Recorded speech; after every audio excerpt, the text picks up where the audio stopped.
ಇವತ್ತು ಕಡಬ ತಾಲೂಕಿನ ಸರ್ಕಾರಿ ಪದವಿ ಪೂರ್ವ ಕಾಲೇಜಲ್ಲಿ 3 ಹೆಣ್ಮಕ್ಕಳ ಮೇಲೆ ಆ್ಯಸಿಡ್ ಎರಚಿ ಅದರಲ್ಲಿ ವಿಶೇಷವಾಗಿ PUC ವಿದ್ಯಾರ್ಥಿನಿ ಅಲೀನಾ CB ಇವರ ಮುಖಕ್ಕೆ ಆ ಒಂದು ಆ್ಯಸಿಡನ್ನು ಎರಚುವಂಥ ಸಂದರ್ಭದಲ್ಲಿ ಪಕ್ಕದಲ್ಲಿರುವಂಥ ಇಬ್ಬರು PUC ವಿದ್ಯಾರ್ಥಿನಿಯರಂಥ ಅಮೃತ ಹಾಗೂ ಅರ್ಚನಾ ಇವರು ಕೂಡ ಇವತ್ತು ಮಾರಣಾಂತಿಕವಾಗಿ ಈ ಒಂದು ಆ್ಯಸಿಡಿನಿಂದ ಇವತ್ತು ಆಸ್ಪತ್ರೆ ಸೇರುವಂಥ ಕೆಲಸ ಆಗಿದೆ. ಇವತ್ತು ಯಾವುದೋ ವ್ಯಕ್ತಿ ಆ ಶಾಲೆಯ ಯೂನಿಫಾರ್ಮನ್ನು ಧರಿಸಿಕೊಂಡು ಬಂದು ಮುಖಕ್ಕೆ ಗ್ಲೌಸ್ ಹಾಕಿ ಮುಸುಕು ಹಾಕಿ ಇವತ್ತು ಈ ಒಂದು ಕಾರ್ಯವನ್ನು ಎಸಗಿದ್ದಾರೆ.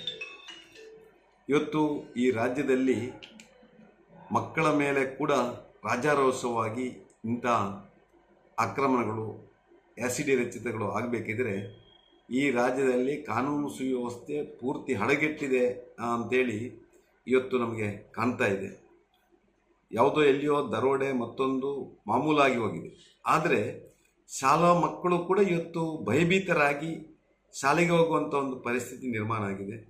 ಅದು ಕೂಡ ಇವತ್ತು ಪರೀಕ್ಷಾ ಆ ಸಮಯದಲ್ಲಿ ಮಕ್ಕಳು ಪರೀಕ್ಷಾ ತಯಾರಿಯನ್ನು ಮಾಡುತ್ತಿರುವಂಥ ಸಂದರ್ಭದಲ್ಲಿ ಇಂಥ ವ್ಯಕ್ತಿಗಳು ಯಾವುದೇ ಭಯ ಇಲ್ಲದೆ ಶಾಲೆಗೆ ಬಂದು ಈ ಮಕ್ಕಳ ಮೇಲೆ ಈ ಆ್ಯಸಿಡ್ ಎರಚುವಂಥದ್ದು ನಾಚಿಕೇಟಿನ ಸಂಗತಿ ಮತ್ತು ಈ ಒಂದು ಸಮಾಜಘಾತುಕ ಕೆಲಸ. ಇಂತಹ ಕೆಲಸವನ್ನು ಯಾರು ಮಾಡ್ತಾರೆ ಇದನ್ನು ಖಂಡಿಸುವಂಥ ಕೆಲಸ ಮಾಡ್ತಾರೆ. ಅದೇ ರೀತಿಯಲ್ಲಿ ಪೊಲೀಸ್ ಇಲಾಖೆ ನಿರ್ದಾಕ್ಷಿಣ್ಯವಾಗಿ ಅವರ ಮೇಲೆ ಕ್ರಮವನ್ನು ತಗೊಳ್ಬೇಕು.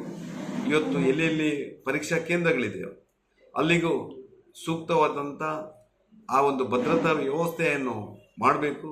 ಮುಂದಿನ ದಿನಗಳಲ್ಲಿ ಯಾವುದೇ ಮಕ್ಕಳು ಯಾವುದೇ ಭಯ ಇಲ್ಲದೆ ನಿರ್ಭೀತಿಯಿಂದ ಪರೀಕ್ಷೆ ಎದುರಿಸುವಂಥ ಕೆಲಸ ಮಾಡಬೇಕು ಅಂತೇಳಿ ನಾನು ಇವತ್ತು ನಮ್ಮ ಸರ್ಕಾರವನ್ನು, ಪೊಲೀಸ್ ಇಲಾಖೆಯನ್ನು, ಸಾರ್ವಜನಿಕ ಶಿಕ್ಷಣ ಇಲಾಖೆಯನ್ನು ಒತ್ತಾಯಿಸ್ತಾ ಇದ್ದೇನೆ.